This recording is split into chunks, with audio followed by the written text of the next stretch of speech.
fuera reina de belleza, ya era periodista.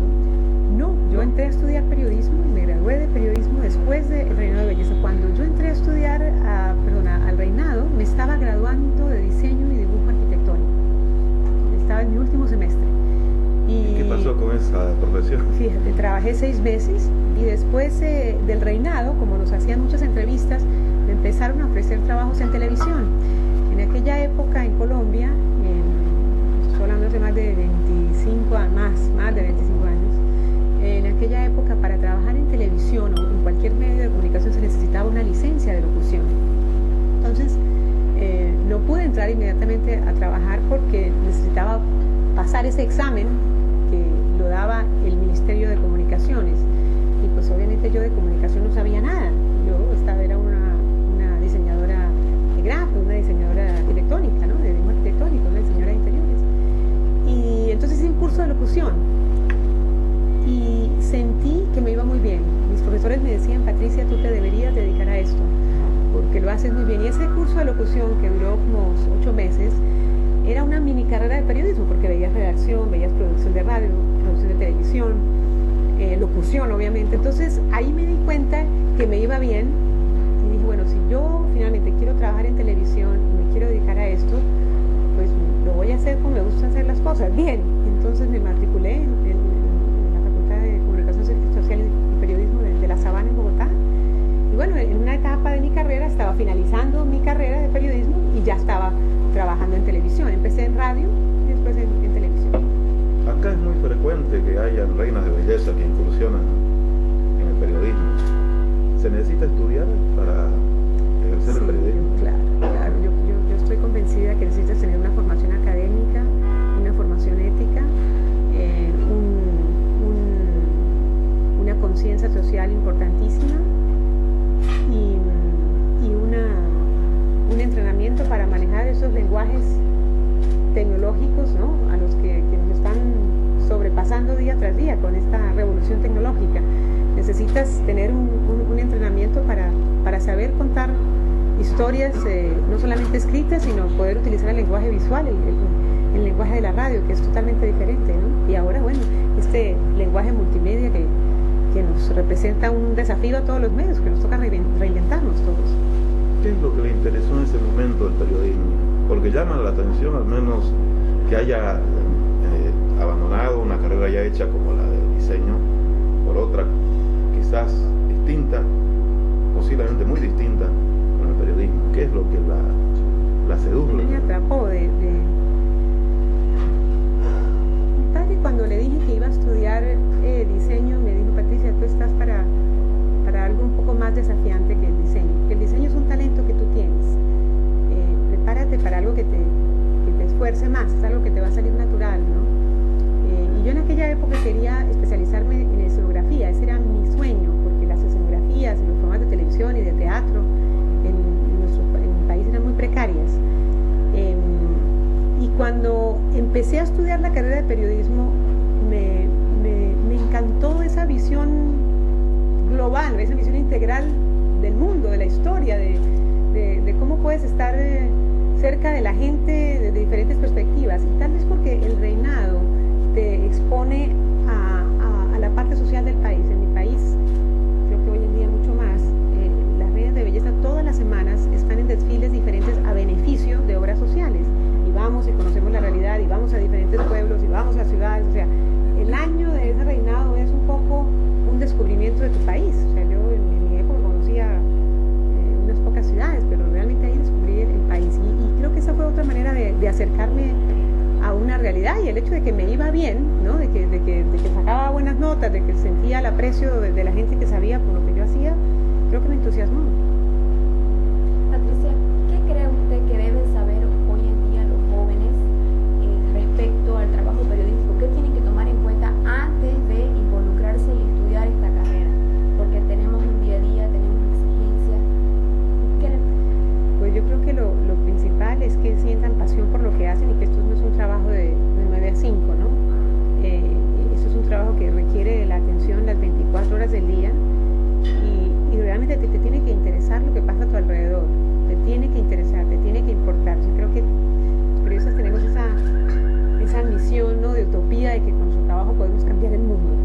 creo que por eso decía yo que es importantísimo tener esa conciencia social. Tienen que leer mucho, tienen que ser muy curiosos, tienen que dudar, ser escépticos también. Lo digo desde la perspectiva de una periodista que maneja el tema político, aunque predominantemente cubro esos temas. Y hay que, ante todo, creo que las universidades tienen que educar a nuestros jóvenes para que desarrollen capacidad de análisis, ¿no? Para que se cuestionen, para que sepan, no sé, marcar desafíos. Eso me parece que es importante en esta profesión.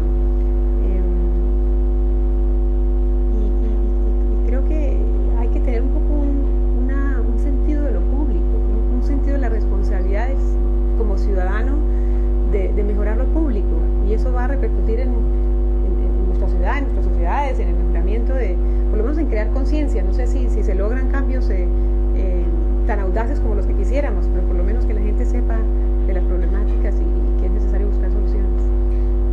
Disculpe, ¿es distinto ejercer el periodismo en América Latina que en Estados Unidos? Usted tuvo una experiencia en Colombia. ¿Qué tan distinto? En Estados Unidos, digamos que el periodista en América Latina está mucho más involucrado con su fuente de principio a fin. O sea, el proceso de producción de una noticia lo maneja y lo domina el periodista de principio a fin.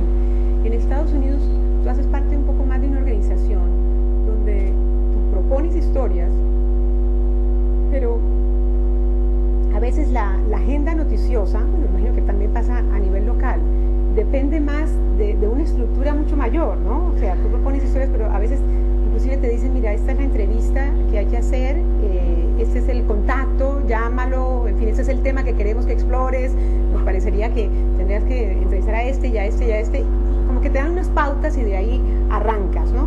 Así fue cuando yo empecé en Los Ángeles, en la televisión local, cuando vine de Colombia. En aquella época la televisión en mi país no había sido privatizada, entonces técnicamente estábamos atados de manos y bueno, yo venía de hacer un periodismo de repercusión internacional. O sea, cuando yo dejé mi país estábamos en medio de la guerra narcoterrorista, ¿no? Las noticias mataban candidatos presidenciales, explotaban bombas en el país, eran cosas de gran magnitud con repercusión más allá de Colombia. Cuando llegué a Los Ángeles era algo mucho más local, entonces el contraste fue muy grande, porque lo que a mí me parecía que no era noticia, para ellos era la noticia, ¿no? Una cosa que para mí me parecía que era de menor envergadura. Pero digamos, la gran diferencia que yo veo ahora es el alcance, yo desde la perspectiva de CNN, el alcance internacional y tecnológico que envuelve trabajar en periodismo, ¿no? Hoy en día el que no se adapte a las nuevas tecnologías se queda atrás, ¿no? ¿Usted cree que la mujer periodista le da un plus al oficio? Mira, yo creo que sí, porque en mi caso siento que yo me muevo en ámbitos dominados por los hombres, entonces creo que es mucho más fácil cortar el hielo, sentir que la puerta se abre, sentirte acogido, que te den la bienvenida. Si tú vas a las ruedas de prensa, no sé si pasa en Bolivia, pero yo voy a las ruedas de prensa donde la gran mayoría son mujeres, o sea, los hombres están en minoría. En las ruedas de prensa, cuando voy a cubrir eventos en muchas partes, ¿no? Siento que las mujeres nos hemos apropiado de esta profesión, no sé si es el caso de ustedes acá, pero hay muchas mujeres incursionando en los medios. Sí. Vamos, por la mayoría. Y de repente pienso que erróneamente hay algunos entrevistados que piensan que porque eres mujer, por ahí no tienes la capacidad de cuestionarlos, de enfrentarlos, y esa actitud de subestimarte juega a favor tuyo, ¿no? Te da una ventaja. Una agresión de un entrevistado. Una agresión verbal. Verbal a veces ocurre. Aquí estamos expuestos casi permanentemente. Mantener la calma y denunciarlo. O sea, dejar la cámara prendida. O sea, yo creo que de eso hay que hacer un caso, porque esa es la manera de concientizar a los funcionarios públicos de la necesidad de la tolerancia, de que ellos están mucho más expuestos al escrutinio. ¿Hay que denunciar una agresión? Sí, por supuesto, hay que ventilarla. Yo creo que en ese sentido nosotros tenemos una ventaja, porque somos medios, ¿no? Que podemos hacerlo público.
esa visibilidad, que te da esa puerta abierta. Además, los comandantes y los generales están constantemente ofreciendo ruedas de prensa diarias.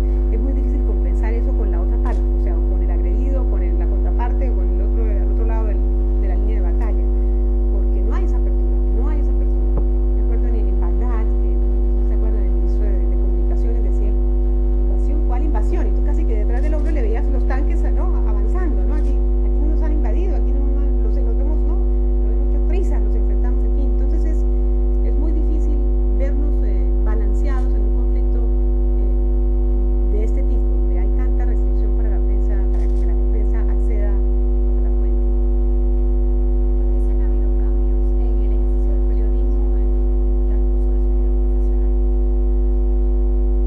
Sí, yo creo que el periodismo ha incorporado pues la audiencia, ¿no? Yo creo que el periodismo ya no es no tiene esa verticalidad de antes. Creo que ya las audiencias hacen parte, casi que a veces dictan nuestros contenidos, ¿no? A veces nos informan, nuestras audiencias en las redes sociales nos dan un tip, ¿no? Y mira, me escribieron esto, o sea, llama, a ver, verifica, comprueba, en fin.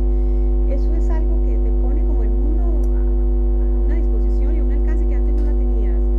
Y siento que cada vez los medios nos acercamos un poquito más a la gente.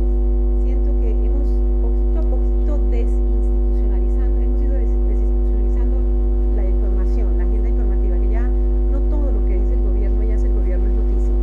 Yo siento que cada vez los medios tienen mucho más coberturas de temas sociales, de temas de interés humano, de gente sin dejar el tema nacional y político y de gobierno de lado, que obviamente lo que decía el gobierno nos importa a todos, pero no siempre es noticia. Entonces, en eso he notado un cambio, y en la incorporación de las nuevas tecnologías. ¿Qué percepción tiene de nuestro presidente a partir de su experiencia entrevistándolo? Pues como todos los presidentes, ¿no?, que tratan de esquivar las respuestas, ¿no? Sobre la oracía, Es difícil a veces concretarlo para que conteste lo que uno le pregunta, pero bueno, eso también está en su libertad si se quiere referir o no a uno u otro tema. Pero fíjate que nosotros con el presidente Morales hemos tenido una buena experiencia, porque no recuerdo que nos haya negado una entrevista, al contrario, han sido muy abiertos. Siempre que va a Nueva York nos ofrece una entrevista, o sea, hemos sido privilegiados. Por favor, no quiero que se vaya sin que me responda qué retos cree que tenemos los periodistas de este siglo. Bueno, el reto tecnológico a mí me parece importantísimo, y el reto que siempre hemos tenido, el reto de mantener la independencia y la credibilidad. Creo que el hecho de que la tecnología convierte a cualquier persona, ¿no?, con un computador, con la posibilidad de escribir en un periodista, ¿no?, en un bloguero, nos pone ante unas opciones inmensas, ¿no?, de quién recibir información. Entonces creo que en la medida en que los medios nos mantengamos confiables, porque dentro de ese ámbito tan grande hay mucha gente que no chequea fuentes, hay mucha gente que hace un periodismo muy empírico, muy irresponsable, y creo que al final, si